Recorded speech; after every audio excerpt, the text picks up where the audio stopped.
दिनै गारि गाखोनानै ओंखारलायबाय दाख्लै फैनानै न'आव मालफोरखौ दोनबाय आरो दा दोननानै ओमफ्राय दा नै थांफिननोसै माने नुलांगोन आरोखि ना जोङो आसामनि बाहेरायाव थांसैलाय लोगोफोर आसामनिखौथ' सिगां गिदिराव थायो बेखौ देखायखांखाबायानो नोंथांमोननो एबार जों जे जायगायाव थाहैगोन बेनिखौ देखायनोसैलाय आरोखि ना नोंथांमोना भिडिअखौ जोबजासिम नायलांदो आरो जायफोरा बेफोर जायगायाव थांथाराखै बेफोर जायगानि नुथायखौ नुनो मोनगोन आरोखि ना जोबजासिम नायलांबानो ओमफ्राय बेसेबां आं खालामनो हागोन आरो दाथ' जोङो नै बिजि मोननै सेन्टारफोर थांगासिनो दं आरोखि ना निउ बङाइगावसो थांनांगौ गाखोनोबो थांगासिनो लोगोफोर बङाइगाव मोननोसै आरोखि ना हाजो जिं जिं जा समायना जोंनि बङाइगाव ओइनै हाजोआ बङाइगाव मोनथारनोसै आरोखि ना नायलांबाय थादो जायफ्रा गोदान साबसक्राइब खालामनो होदो लोगोफोर आंबो बेयाव थांनो नागिरदों नै स्टेसन मोनहैनोसै आरोखि नै लोगोफोर बङाइगाव स्टेसन मोनफैबाय आङो दा गारि गाखोनो थाखाय गारि नेनो थांसै आरोखि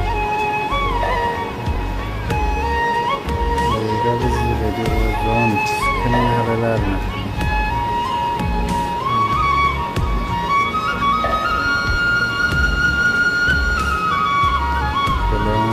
जोबखाबाय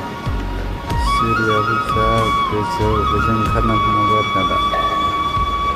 जारलाखा माबाबो जाया लोगोफोर दा गारि नेगासिनो दं आरोखि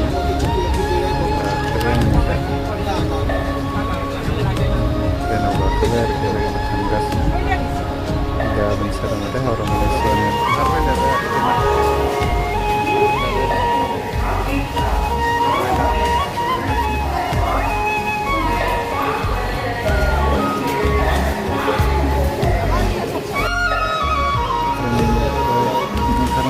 गारि बेलेग गंसे हमनोसै लोगोफोर नायलांबाय थादों गारि गोदान मा गारि बेयो नायलांबाय थादों वन्दे भारत थांगासिनो लोगोफोर नायलांबाय थादों फार्स्ट टाइम ट्रेनाव गाखोनोसै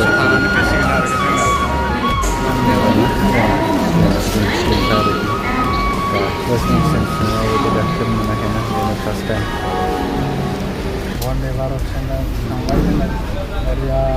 खारबाय आरोखि ट्रेना लोगोफोर गाखोबाय आङो गाखोनानै दा नास्ता एरि होफैसिगोनानो आरो जानाय लोंनाय फ्रि गासिबो लोगोफोर बेयाव ओरैजायबो नै थांगासिनो दङ हावरानिफ्राय खारफिनबाय आरोखि ना लोगोफोर थांगासिनो आङो दा नै नायलांबाय थादो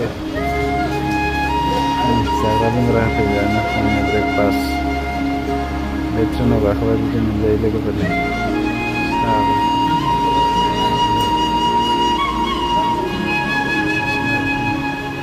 सिटाबो जाहा बरियाखा आरोखि गाखोनो लोगो मोनजायो लोगोफोर सिनेमा हलाव जिरायनाय बायदिनो आरोना